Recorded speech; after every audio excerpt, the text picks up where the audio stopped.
Hello, I'm Richard Gisbert, and you're at The Listening Post. This week, carnage in Nairobi. Can the media cover this kind of story without rewarding murderers who are out for publicity? That FBI phone sweep of the Associated Press results in a guilty plea and a chill on sources. User-generated content, the middlemen who can help you get your journalism into print and on the air. And a novel idea on piecing together a custom-made mobile phone that can change along with you, so it doesn't end up in a landfill. That's our web video of the week. The siege at that shopping mall in Nairobi was one of those unfolding tragedies, a 4-day-long horror of a news story with multiple angles beyond the death toll, which was terribly high. Gunmen from the Somalia-based extremist group Al-Shabab went on a killing spree.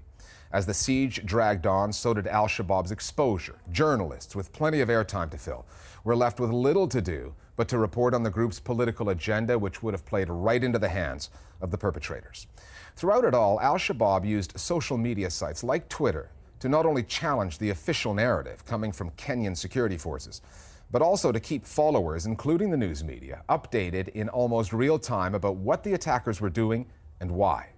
The recurring dilemma for news outlets on a story like this is, how do they report the news without serving as mouthpieces for the people making it? Our starting point this week is the Westgate shopping mall in Nairobi, Kenya.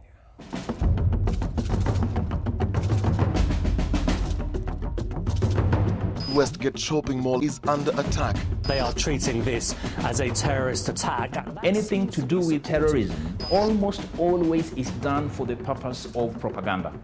Propaganda is the attempt to play to people's emotions, try and influence their thinking, try and influence their perceptions. And the terrorists understand what you and I understand, which is news values.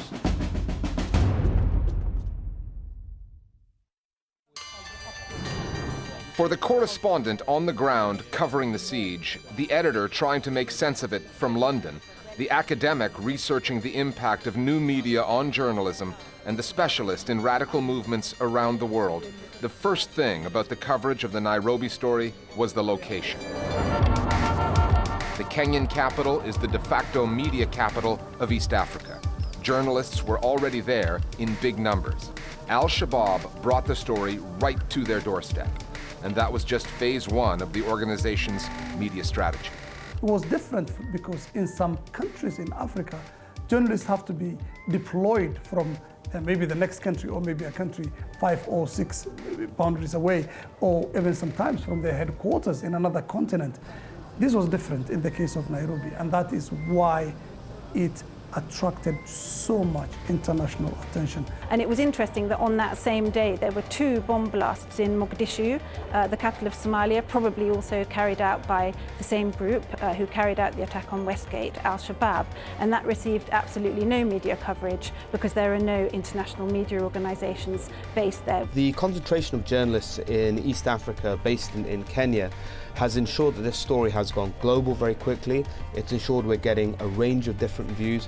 And of course, in the scramble for coverage, lots of competing media outlets are going in different ways to try and get some kind of unique or exclusive coverage of the events. Secondly, the fact that it was it's been long drawn. The international media generally cover an event and then move on.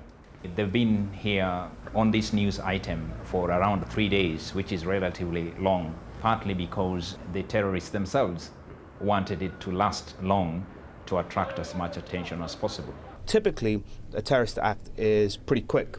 It's a bomb going off somewhere and then the media gets there to deal with the aftermath. But as the attacks in Mumbai a few years ago have shown, you can create this real-time dramatic sequence of events where you storm a high-profile venue and then you essentially lay siege to it for several hours or several days, during which time you are guaranteeing ongoing rolling coverage. The fact that there was basically 4 days of 24-hour news coverage and with Al-Shabab being very clever in the way that they were releasing information on social media and speaking to a select number of journalists. The terror group claiming responsibility is using Twitter. And here's some of what they're saying, quote, only non-believers were singled out for this attack. It meant that they were kind of drip-feeding that hungry media with sound bites. One of their tweets reads, The message we are sending to the Kenyan government and public is, and always has been, just one: remove all your forces from our country. A lot of my Somali colleagues and friends were very upset about that, journalists being a mouthpiece for Al-Shabab. Al-Shabab is media savvy, very good at making use of media to articulate their point of view. And they have taken on social media, and particularly Twitter. They are usually updated by people who have got a very good grasp of the English language. But Twitter kept on closing their accounts one after another. But every time Al-Shabab had its Twitter accounts closed, in less than an hour, they will create another account and direct the media, particularly those operating in East Africa, to their new page, and almost instantly gaining hundreds and thousands of followers. Al-Shabab has also been at the forefront really of the various different jihadist outfits in harnessing the power of new social media such as Twitter. You don't get that from other branches of Al-Qaeda, but in this case you can get direct emails from the Al-Shabab leadership saying, this is our view of what's happening on the ground. So you're able to get real-time information from them and direct communication in a way that you don't from other chapters. And you could see the desperation of the Kenyan authorities, who were pleading on Twitter and other forms of social media, as well as in the regular media, for journalists and others to please stop their wall-to-wall sort of indiscriminate coverage. There was a certain image posted on the front page of a Kenyan newspaper that was a highly graphic image of a woman basically screaming with blood all over her face. And this was one that prompted a huge amount of criticism. I saw it before it was published. I saw it on the internet and I was extremely disturbed by that image. The following day, it was the main blown up front page picture of the Sunday Nation. And that particular image was distasteful. We apologize to the family of the victim and to our readers. I read the apology by the CEO of the Nation Media Group, Mr. Linus Itahi. I think if we make errors of judgment, as the Nation called it, we should be prepared to accept and, if necessary, face the consequences. Images used to be sterile, they used to be censored from public view in the most graphic sense. But I think given what's happening with the internet now, given that so many people are able to access very gruesome videos and pictures, I think the mainstream media is saying if they don't show their readers or viewers these kinds of images, they'll find them anyway. So in a sense, we're all becoming a little more desensitized to these things than we were in the past. Journalism is supposed to answer the basic questions: who, what, when, where, why, and how. But sometimes there's a better question to ask than why, and that question is, why now? Al-Shabaab's area, the area it controls in Somalia, is shrinking. They've just emerged from a leadership tussle, which led to Ahmed Abdi Godane, the current leader, getting the upper hand against some of his opponents who were killed. Al-Shabab has suffered a number of internal schisms, power struggles and disputes, and its detractors from within the organization have taken to Twitter themselves to voice their own criticisms. And so at times you've seen this rather undignified to and fro between Al-Shabab supporters and members and their detractors. So in a way, Twitter has proved to be, as I say, useful for Al-Shabab on one hand and a curse in the other. Al-Shabab says it attacked to force Kenya to pull its troops out of Somalia, but the movement's leaders were under the gun from within. If the real objective was, as the saying goes, to change the conversation, the media strategy was simple, brutal, and effective. Go to the media capital of East Africa, terrorize the innocent, and let the cameras take care of the rest. Our Global Village Voice is now on the coverage of the attacks in Nairobi. As news of the Nairobi Westgate Mall attack broke, we experienced the best and the worst of social media, and the whole incident provided an instructive case study of the state of journalism in general. On the one hand, Facebook and Twitter in particular provided invaluable, real-time updates about the quickly unfolding events on the ground.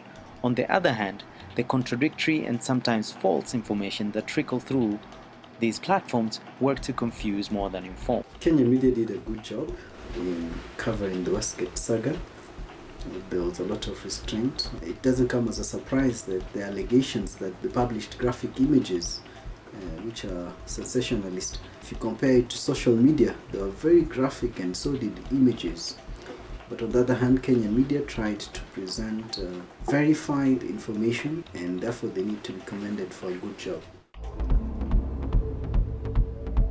Time now for Listening Post News Bites. Remember a few months back when the Associated Press accused the U.S. Department of Justice of a massive and unprecedented intrusion into its phone records, and how the White House was accused of being out to silence sources in the name of national security?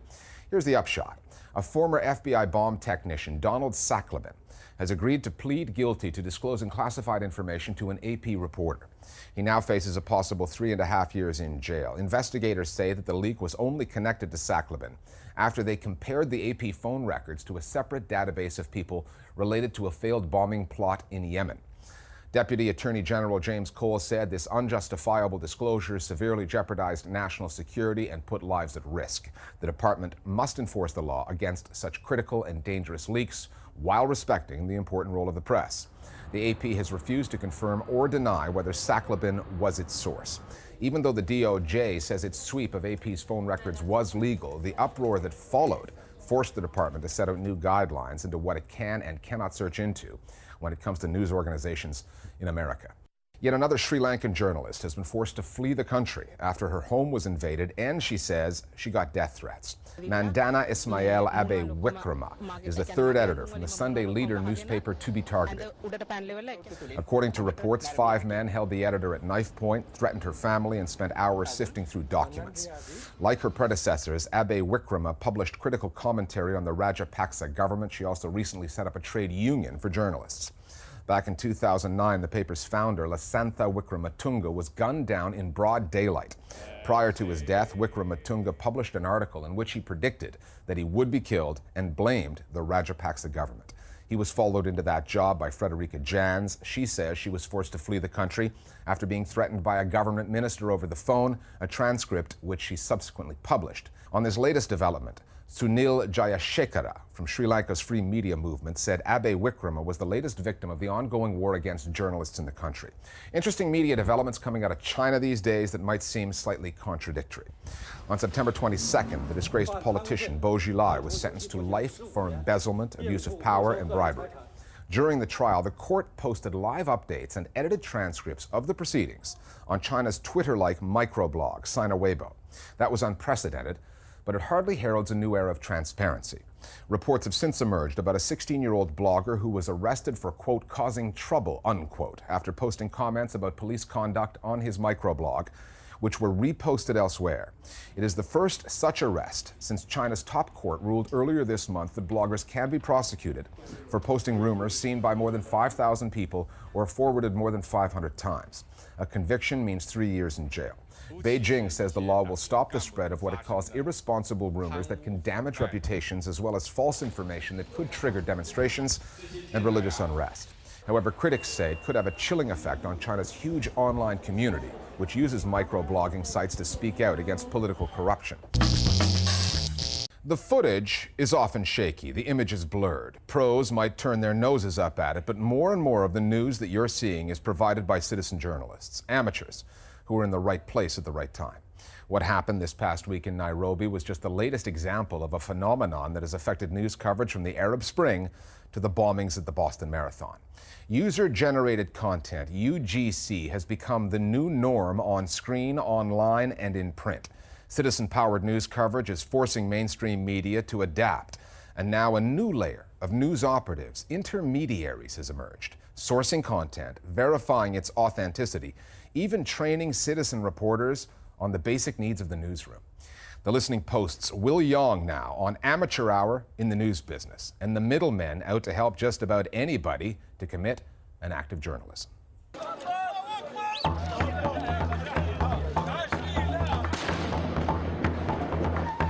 There's been a sea change for large media companies. Perhaps it was the tsunami in Asia, perhaps it was the London bombings. Perhaps it was Hurricane Katrina, perhaps it was the Arab Spring, where they suddenly woke up and realized, hey, people are getting content in places we can't be, and we should use and facilitate this content. User-generated content, UGC, has come a long way from letters to the editor.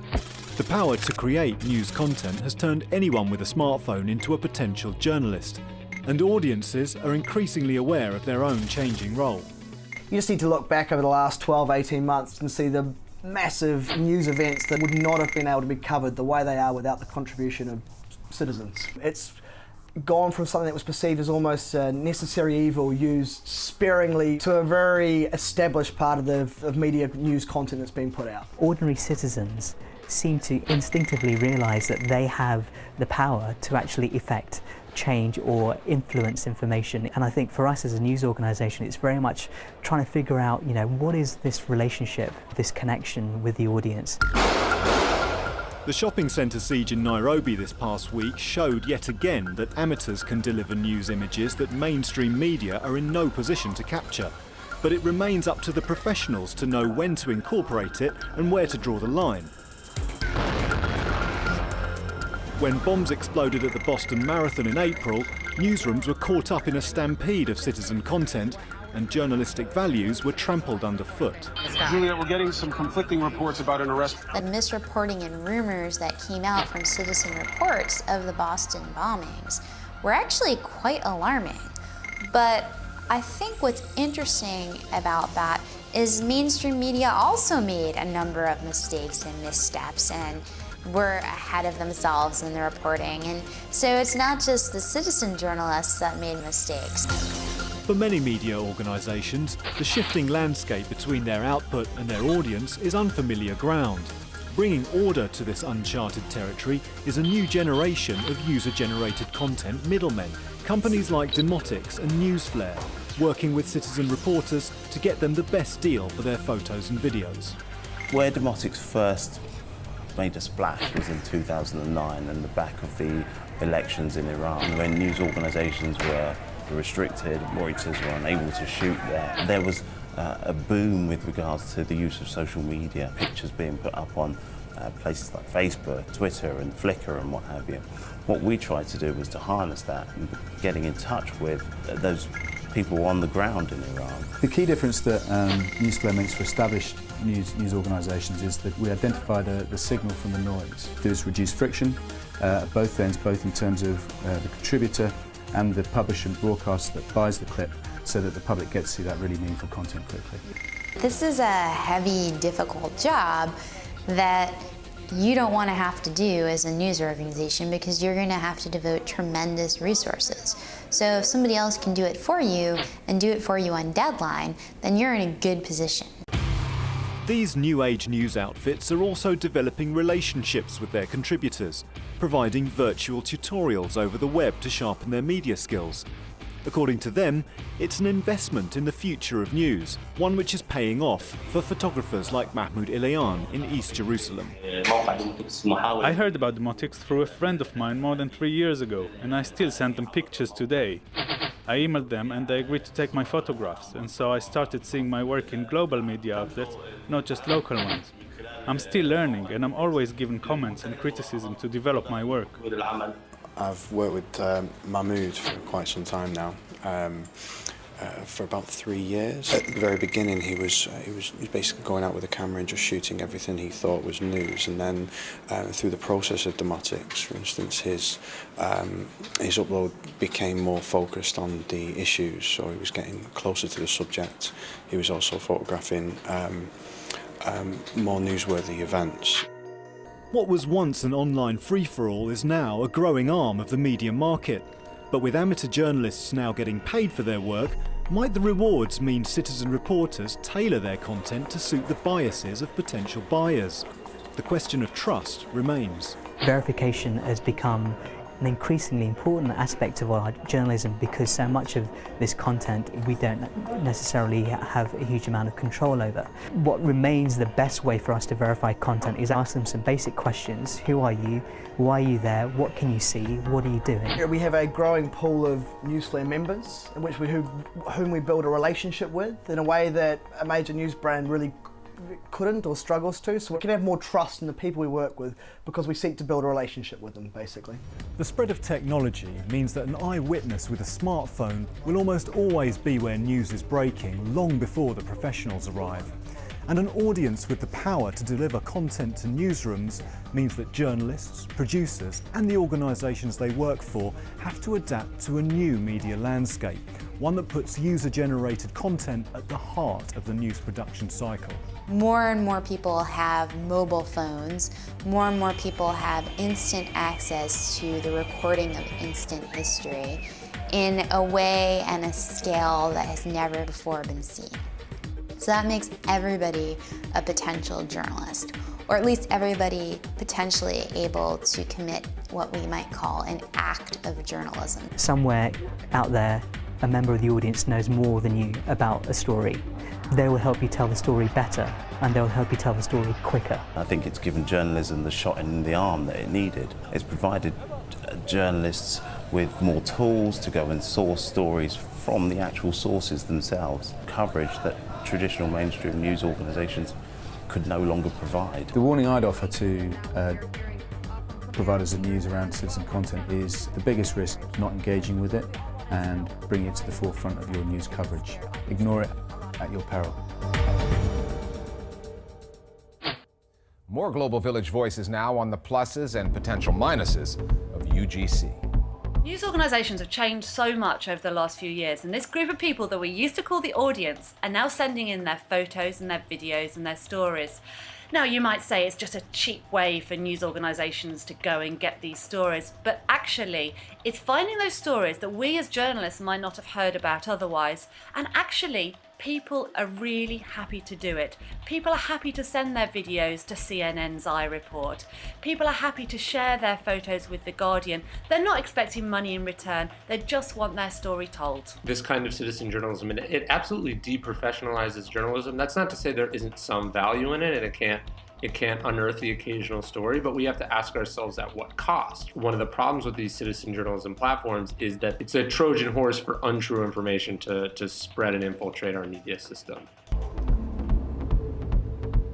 Finally, the first time anyone used the term planned obsolescence was way back in 1932. They didn't know it at the time, but they might have been laying out the business model for the mobile phone manufacturers of the future.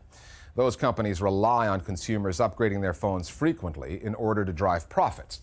Do we really need new devices every 2 years? What about the environmental damage caused by all of our old phones? Here's what might be a better idea: a phone that you can update as you go, piece by piece, depending on your needs. A movement is underway online to kickstart, for lack of a better term, a new approach to mobile phones. Now, we're not advocating for this idea. Phone geeks in the comments section of the YouTube video aren't even sure that it'll work. And the phone manufacturing giants might want to crush the project like a bug before it even gets off the ground. However, it's a provocative idea and it's attracting attention online, so we made it our web video of the week. We'll see you next time at The Listening Post. Every day we throw away millions of electronic devices because they get old and become worn out. But usually it's only one of the components that causes the problem. The rest of the device works fine but is needlessly thrown away, simply because electronic devices are not designed to last. This makes electronic waste one of the fastest growing waste streams in the world, and our phone is one of the biggest causes. So this is a new kind of phone. It's made of blocks, detachable blocks. They are all connected to the base, and the base connects everything together. Electrical signals are transferred through the pins, and two small screws lock everything in place. So if, for instance, your phone is getting a little slow, you can just upgrade the block that affects the speed. Or if something breaks, you can easily replace it with a new one, or update it with the latest version. Another great thing about this is, you can customize your phone. So let's say this is your phone and you do everything in the cloud. Why not replace your storage block for a bigger battery block? If you're like this guy and love to take pictures, why not upgrade your camera? Or if you don't care about any of this stuff, you can keep it simple and get a bigger speaker. You can choose the blocks you want, support the brands you like, PhoneBlocks is built on an open platform where companies work together to create the best phone in the world.